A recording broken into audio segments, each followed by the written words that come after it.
നമസ്കാരം. ജീവിത വിജയം വിളിച്ചോതുന്ന കുറച്ച് ജാതകഭാവങ്ങൾ. ഈ നക്ഷത്ര ജാതകർ നാഗക്ഷേത്ര ദർശനം നടത്തണം. ഇന്ന് ഒരു മഹാമാരിയെ അതിജീവിക്കുകയാണ് നമ്മൾ. പഞ്ചഭൂതങ്ങളായ അഗ്നി, ജലം, വായു, ആകാശം, ഭൂമി ഇവ അശുദ്ധിയാകുന്ന അവസ്ഥ കൂടിയാണ് ഈ മഹാമാരിയുടെ ഈ കാലഘട്ടം. ഈ നക്ഷത്രജാതകർ ധർമ്മദേവതയെ പ്രാർത്ഥിക്കണം. ഈ നക്ഷത്രജാതകർക്ക് വരാനിരിക്കുന്നത് വലിയ വലിയ സൗഭാഗ്യങ്ങളാണ്. 2021 ഡിസംബർ 17 മുതൽ ഒരുപാട് ഭാഗ്യം സിദ്ധിക്കുന്ന, ജീവിതത്തിൽ വിജയം നേടുന്ന, കഴിഞ്ഞ കാലഘട്ടത്തിൽ ഉണ്ടായിരുന്ന സകലവിധ തടസ്സങ്ങളും മാറി അഭിവൃദ്ധി പ്രാപിക്കുന്ന കുറച്ച് നക്ഷത്രജാതകരെ ഇന്നത്തെ വീഡിയോയിലൂടെ പരിചയപ്പെടുത്താം. ഈ നക്ഷത്രജാതകർ നാഗങ്ങളെ പ്രീതിപ്പെടുത്തുന്നതിനോടൊപ്പം ധർമ്മദേവതയെ പ്രാർത്ഥിക്കുക.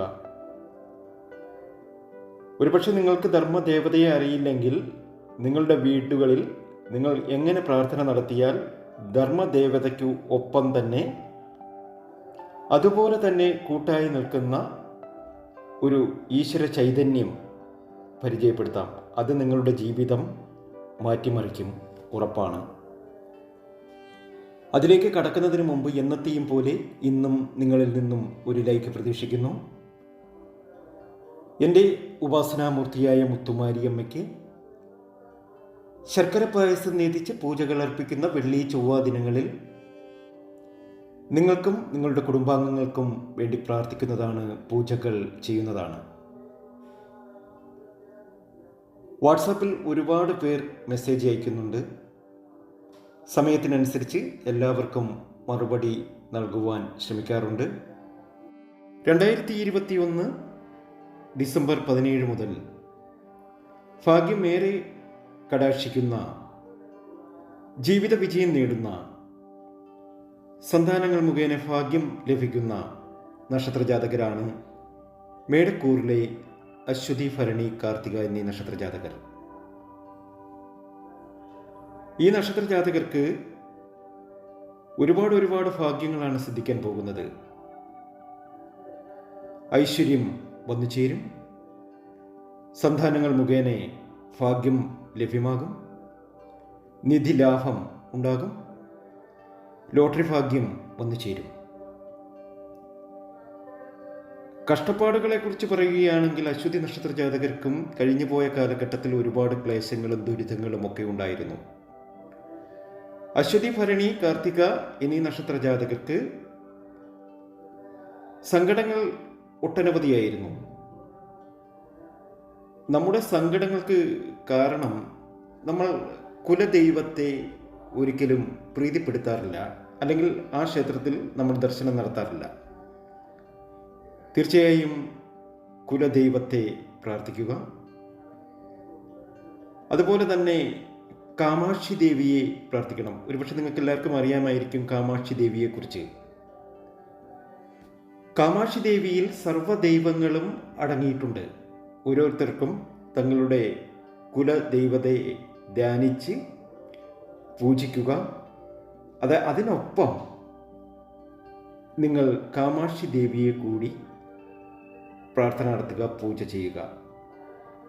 അതുകൊണ്ട് നിങ്ങൾക്ക് സംഭവിക്കുന്നത്, നിങ്ങളുടെ വീട്ടിലെല്ലാവർക്കും കാമാക്ഷി ദേവിയുടെ അനുഗ്രഹം ലഭിക്കും. കാമാക്ഷി ദേവിയുടെയും അവരവരുടെ കുലദൈവത്തിൻ്റെയും അനുഗ്രഹം സിദ്ധിക്കുന്നു. അതുവഴി നിങ്ങൾക്ക് ജീവിതത്തിൽ ഉയർച്ചയുണ്ടാകുന്നു, നിങ്ങളുടെ കഷ്ടപ്പാടുകൾ മാറുന്നു. അതുപോലെ തന്നെ കന്നിക്കൂറിലെ അത്തം, ചിത്തിര, ചോതി ഈ നക്ഷത്ര ജാതകർക്കും ഭാഗ്യം ഏറെയാണ്. ആഗ്രഹങ്ങൾ എല്ലാം നടക്കുന്ന ഒരു സമയമാണ്. കഷ്ടപ്പാടുകൾ മാറുന്നു, സന്താനങ്ങൾ മുഖേന ഭാഗ്യം വന്നു ചേരുന്നു, ലോട്ടറി ഭാഗ്യങ്ങൾ വന്നു ചേരുന്നു, നിക്ഷേപങ്ങൾ വഴി ഭാഗ്യമുണ്ടാകുന്നു, കടങ്ങൾ തീരുന്നു. നിങ്ങളും കാമാക്ഷി ദേവിയെ ദൈവമായി സങ്കല്പിച്ച്, നിങ്ങളുടെ കുലദൈവമായി സങ്കല്പിച്ച് പ്രാർത്ഥന നടത്തുക. ഒരുപക്ഷെ ചിലർക്കൊക്കെ കുലദൈവം ആരാണ് എന്നറിയില്ല. കുലദൈവത്തെ അറിയില്ല എങ്കിൽ, തങ്ങളുടെ കുലദൈവം ഏതാണെന്ന് അറിയില്ല എങ്കിൽ, അവർ കാമാക്ഷി ദേവിയെ കുലദൈവമായി സങ്കല്പിച്ച് നീ തന്നെ ഞങ്ങളുടെ കുലദൈവമായി എൻ്റെ കുലം കാക്കണമെന്ന് വിളക്ക് കൊളുത്തി പ്രാർത്ഥിച്ചാൽ ആ വിളി കേൾക്കും. ഉറപ്പാണ്, വളരെ പെട്ടെന്ന് തന്നെ നിങ്ങൾക്ക് അതിൻ്റെ റിസൾട്ട് ലഭിക്കുകയും ചെയ്യും. അതായത് കാമാക്ഷി ദേവിയെ കുലദൈവമായി സങ്കല്പിച്ച് നീ തന്നെ ഞങ്ങളുടെ കുലദൈവമായി എൻ്റെ കുലം കാക്കണം എന്ന് വിളക്ക് കൊളുത്തി പ്രാർത്ഥിച്ചാൽ, അതിനെ കാമാക്ഷി ദീപം എന്നാണ് പറയുന്നത്. അങ്ങനെ പ്രാർത്ഥിച്ചാൽ നിങ്ങളുടെ സകല സങ്കടങ്ങളും മാറിക്കിട്ടും.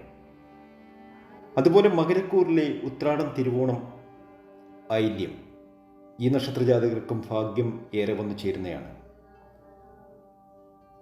ഐശ്വര്യം വന്നു ചേരും. ഇതുവരെ നിങ്ങൾക്കുണ്ടായിട്ടില്ലാത്ത ഐശ്വര്യമാണ് ഇനി അങ്ങോട്ട് വരാനിരിക്കുന്നത്.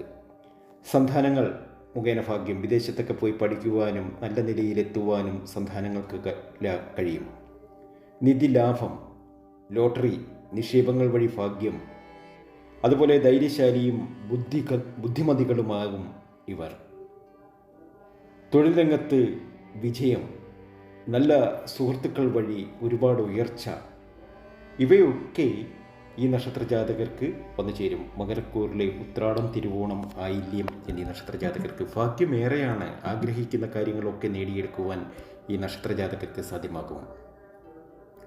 ഞാൻ ഒന്നുകൂടി പറയുന്നു, കാമാക്ഷി വിളക്കിൽ കുലദൈവം കുടികൊള്ളുന്നു. അതുകൊണ്ട് തന്നെ സന്താനങ്ങൾ മുഖേന ഭാഗ്യമുണ്ടാകും, നിധിലാഭമുണ്ടാകും, ലോട്ടറി അടിക്കുവാനുള്ള സാധ്യതയേറെയാകും, നിക്ഷേപങ്ങൾ വഴി ഭാഗ്യം സിദ്ധിക്കും, ധൈര്യശാലികളും ബുദ്ധിമതികളുമാകും, തൊഴിൽ രംഗത്ത് വിജയിക്കും, നല്ല സുഹൃത്തുക്കളെ സമ്പാദിക്കുവാൻ കഴിയും, അതുപോലെ സാമ്പത്തിക ഉന്നതി ഉണ്ടാകും. അതായത് നീചഭംഗരാജയോഗത്തിന് തുല്യമാകും. ലഗ്നാധിപതൻ ബുധൻ 10-ൽ നിന്നാൽ ഭാഗ്യമേറെയാണ്. അതായത് നീചഭംഗരാജയോഗം വന്നു ചേരും. ലഗ്നാധിപൻ ബുധൻ 10-ൽ നിന്നാൽ നീചഭംഗരാജയോഗമാണ്. ആ ഒരു യോഗത്തിന് നിങ്ങൾക്ക് വഴി തെളിക്കും. അതുപോലെ മീനക്കൂറിലെ പുരുരുട്ടാതി, ഉത്രട്ടാതി, രേവതി ഈ നക്ഷത്രജാതകർക്കും ഭാഗ്യമേറെയാണ്. കഷ്ടപ്പാടുകളൊക്കെ മാറും. നിങ്ങളുടെ വീട്ടിൽ വിളക്ക് കത്തിക്കുമ്പോൾ പ്രാർത്ഥന നടത്തുക. കാമാക്ഷി ദേവിയിൽ സർവ്വദൈവങ്ങളും അടങ്ങിയിരിക്കുന്നതിനാൽ ഓരോരുത്തർക്കും തങ്ങളുടെ കുലദൈവതയായി ധ്യാനിച്ച് പ്രാർത്ഥിക്കാം.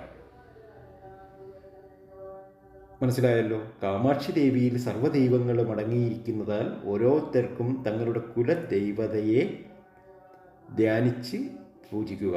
അതിലൂടെ വീട്ടിലെല്ലാവർക്കും, ഒരാൾക്കല്ല എല്ലാവർക്കും കാമാക്ഷി ദേവിയുടെയും അവരവരുടെ കുലദൈവത്തിൻ്റെയും അനുഗ്രഹം സിദ്ധിക്കുന്നു. കഷ്ടപ്പാടുകൾ മാറുന്നു.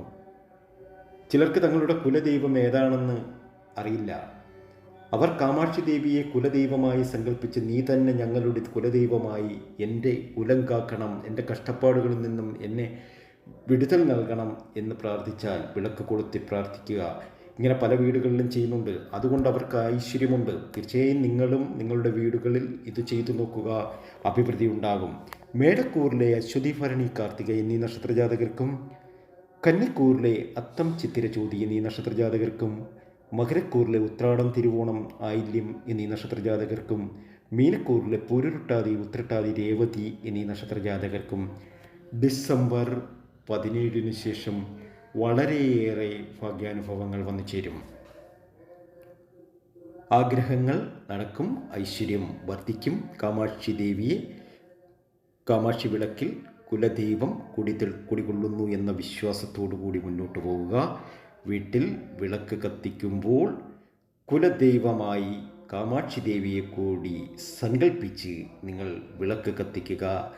അതുപോലെ തന്നെ പ്രാർത്ഥന നടത്തുക. നീ എനിക്ക് ഒരുപാട് നന്മകൾ തരിക, ഒരുപാട് ഭാഗ്യം തരിക, ഞങ്ങളുടെ കുലദൈവമായി എൻ്റെ കുലം കാക്കണം എന്ന് കുലദൈവമായി സങ്കല്പിച്ചുകൊണ്ട് തീർച്ചയായും മുന്നോട്ട് പോകൂ. ഈ നക്ഷത്രജാതകർക്ക് വരാനിരിക്കുന്നത് ഭാഗ്യത്തിൻ്റെ നാളുകൾ തന്നെയായിരിക്കും. മറ്റൊരു വീഡിയോയുമായി വീണ്ടും എത്തും വരെ നന്ദി, നമസ്കാരം.